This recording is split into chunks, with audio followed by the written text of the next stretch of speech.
There are 330 million Hindu gods.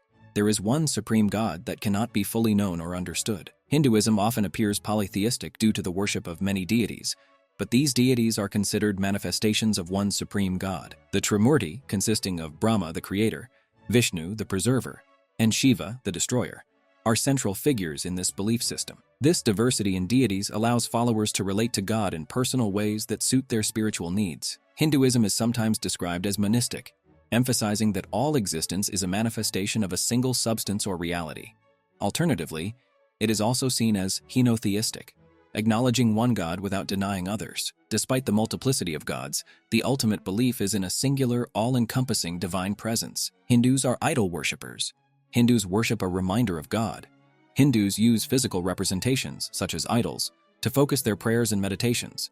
These idols are not seen as gods themselves, but as symbols that help devotees connect with different aspects of the divine. For instance, Ganesh, the elephant-headed god, is worshipped as the remover of obstacles and a bringer of success. The practice of using idols is a way to make the abstract concept of God more tangible and relatable for worshippers. This method helps in concentrating the mind and enhancing devotion. Therefore, idol worship in Hinduism is a means to an end, not the end itself. The ultimate aim remains the worship of the supreme God. Hindus worship cows. Hindus do not pray to cows but regard all creation and all life as sacred. Hindus believe every living being has a soul, which makes all life forms worthy of respect and protection. The cow holds a special place because of its gentle nature and its role as a provider of dairy products, which are essential in many aspects of Hindu life and rituals. The reverence for cows symbolizes a broader ethic of nonviolence and respect for all living creatures. This belief aligns with the principle of Ahimsa, or nonviolence, which is central to Hindu philosophy. While cows are highly valued and often treated with great care, they are not worshipped as gods. Their veneration reflects the Hindu respect for all forms of life. All Hindus are vegetarians. A majority of Hindus eat meat. While around 30% of Hindus adhere to vegetarianism, many do consume meat. The choice of a vegetarian diet often stems from the principle of Ahimsa, or nonviolence, which discourages harming living beings. For vegetarians, abstaining from meat is a way to minimize violence and promote harmony with nature. However, dietary practices among Hindus can vary widely based on regional, cultural, and familial traditions. Even among those who eat meat, there is often a preference for avoiding beef out of respect for the cow, which is considered sacred. Thus, while vegetarianism is significant in Hinduism, it is not universally practiced. Hinduism supports a discriminatory caste system.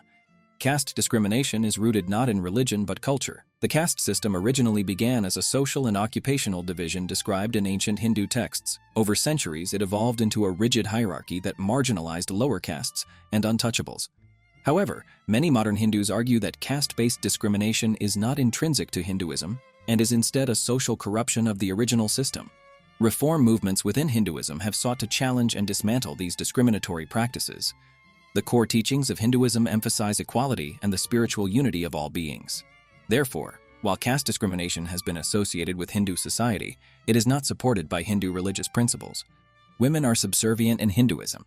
Not because of religion, Hinduism venerates several female deities, recognizing the divine feminine in various forms such as Shakti, Parvati, Saraswati, and Lakshmi. These goddesses embody power, wisdom, and prosperity, reflecting the high status that women can hold in the spiritual realm. However, cultural practices in some regions have led to the subjugation of women, often using religion as justification. This is more a result of patriarchal social structures than Hindu religious doctrine.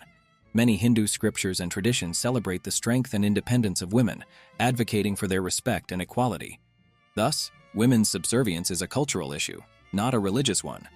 Hindu women wearing red dots on their foreheads are married. Traditionally, the red bindi was a symbol of marriage, signifying a woman's marital status. However, in contemporary times, the bindi has become a decorative accessory worn by women and girls regardless of their marital status. It is used as a fashion statement and can be seen in various colors and designs. Additionally, a tilak, a mark on the forehead made with sandalwood paste, ashes, or red turmeric, holds religious significance and can be worn by both men and women during religious ceremonies. The bindi and tilak have evolved to represent cultural identity and personal expression rather than just marital status. The Bhagavad Gita is like the Bible. There is not one central, authoritative book in Hinduism. Hinduism boasts a rich collection of sacred texts, including the Vedas, Upanishads, Puranas, and the Bhagavad Gita. These texts offer a diverse range of philosophical insights and religious teachings. The Bhagavad Gita, part of the epic Mahabharata, is a 700-verse scripture that captures core Hindu beliefs through a dialogue between Prince Arjuna and Krishna. While the Gita is highly revered and influential, it is just one among many important texts in Hinduism. Unlike religions with a single holy book, Hinduism's vast and varied scriptures reflect its inclusive and pluralistic nature. Therefore, no single text holds exclusive authority over the entire religion. Karma is fatalistic. Everyone has the ability to choose life's actions. Karma in Hindu belief refers to the law of cause and effect, where every action has a corresponding reaction. It emphasizes personal responsibility and the impact of one's actions on their future. Hindus believe that individuals shape their destiny through their deeds, and good actions lead to positive outcomes while bad actions result in negative consequences. This principle encourages ethical behavior and moral decision-making. Karma is not seen as a rigid fate, but as a flexible framework where one's efforts and choices determine their life's course. The ultimate goal is to achieve good karma that leads to moksha, or liberation from the cycle of rebirth. Hinduism is an organized religion. Religions often become organized to spread their teachings and political influence. Christianity expanded through the Romans and Byzantines, while Islam spread via Muslim campaigns in Asia and Europe. In contrast, Hinduism never organized in this way, and only began to spread more recently. Without a central leader or an empire to propel it, Hinduism evolved as a collection of teachings and guiding principles, lacking the political influence seen in Christianity and Islam. There is no single founder or specific origin date for Hinduism. The Hindu synthesis started to form between 500–300 BCE as various traditions and philosophies merged into the practices observed today. Hinduism is as old as Judaism.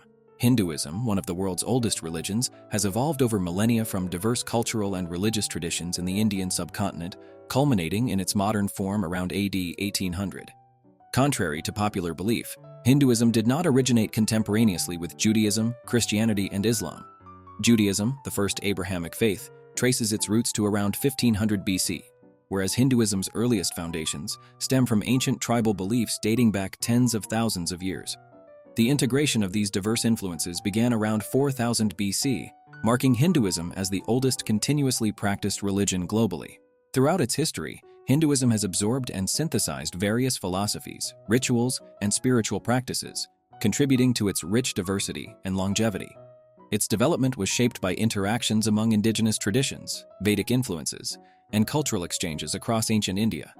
The gradual emergence of Hinduism's core concepts, such as karma, dharma, and moksha, unfolded over centuries, reflecting profound philosophical insights and societal transformations. By AD 1800, Hinduism had consolidated into a complex and multifaceted religious system, encompassing a wide spectrum of beliefs, practices, and sects. This historical process underscores Hinduism's resilience and adaptability to changing cultural and political landscapes. Today, Hinduism remains vibrant, with adherents worldwide practicing rituals and ceremonies that blend ancient traditions with contemporary interpretations.